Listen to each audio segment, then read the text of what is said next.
السلام علیکم، کیسے ہیں آپ؟ ٹھیک ہوں گے؟ ناظرین گرامی، حضور پاک صلی اللہ علیہ وآلہ وسلم کا کھانے پینے کا ذوق بہت نفیس تھا۔ گوشت سے خاص رغبت تھی، زیادہ ترجیح دست، گردن اور پیٹھ کے گوشت کو دیتے تھے۔ نیز پہلو کی ہڈی پسند تھی۔ سیدھ گوشت کے شوربے میں روٹی کے ٹکڑے بھگو کر یہ مخصوص عربی کھانا تیار کیا جاتا تھا، تناول فرمانا مرغوب تھا۔ پسندیدہ چیزوں میں شہد، سرکہ، خربوزہ، ککڑی، لوکی، کھچڑی، مکھن وغیرہ اشیاء شامل تھی۔ دودھ کے ساتھ کھجور کا استعمال بھی اچھا لگتا اور مکھن لگا کے کھجور کھانا بھی ذوق میں شامل تھا۔ کھرچن سے بھی انس تھا۔ ککڑی نمک لگا کر اور خربوزہ شکر لگا کر بھی کھاتے۔ مریضوں کی پرہیزی غذا کے طور پر حریرہ کو اچھا سمجھتے اور تجویز بھی فرماتے۔ میٹھا پکوان بھی مرغوب خاص تھا، اکثر جو کے ستو بھی استعمال فرماتے۔ ایک مرتبہ بادام کے ستو پیش کیے گئے تو یہ کہہ کر انکار کر دیا کہ یہ عمرہ کی غذا ہے۔ گھر میں شوربہ پکتا تو کہتے کہ ہمسائے کے لیے ذرا زیادہ بنایا جائے۔ پینے کی چیزوں میں نمبر 1 میٹھا پانی تھا اور بطور خاص 2 روز کی مسافت سے منگوایا جاتا۔ دودھ، پانی ملا دودھ اور شہد کا شربت بھی رغبت سے نوش فرماتے۔ غیر نشہ دار نیند بھی قرین ذوق تھی۔ افراد کا الگ الگ بیٹھ کر کھانا ناپسند تھا، اکٹھے ہو کر کھانے کی تلقین فرمائی۔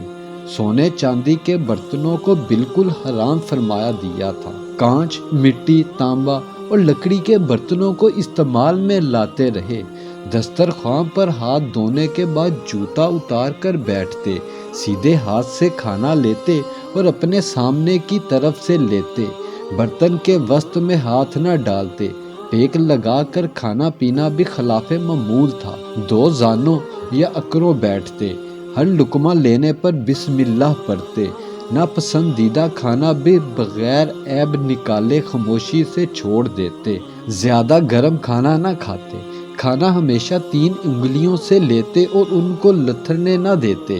دعوت ضرور قبول فرماتے اور اگر اتفاقاً کوئی دوسرا آدمی ساتھ ہوتا تو اسے لیتے جاتے، مگر صاحب خانہ سے اس کے لیے اجازت لیتے۔ مہمان کو کھانا کھلاتے تو بار بار اصرار سے کہتے کہ اچھی طرح بے تکلفی سے کھاؤ۔ کھانے کی مجلس سے بعد تقاضائے مروت سب سے آخر میں اٹھتے۔ دوسرے لوگ اگر پہلے فارغ ہو جاتے تو ان کے ساتھ آپ صلی اللہ علیہ وآلہ وسلم بھی اٹھ جاتے۔ فارغ ہو کر ہاتھ ضرور دھوتے، دعا کرتے جس میں خدا کی نعمتوں کے لیے ادائے شکر کے کلمات ہوتے۔ نیز طلب رزق فرماتے اور صاحب خانہ کے لیے برکت چاہتے۔ کھانے کی کوئی چیز آتی تو حاضر دوستوں کو با اصرار شریک کرتے اور غیر حاضر دوستوں کا حصہ رکھ دیتے۔ پانی گھٹ گھٹ کی آواز نکالے بغیر پیتے اور بالعموم 3 بار پیالہ منہ سے الگ کر کے سانس لیتے اور ہر بار آغاز بسم اللہ اور اختتام الحمدللہ پر کرتے۔ عام طریقہ بیٹھ کر پانی پینے کا تھا۔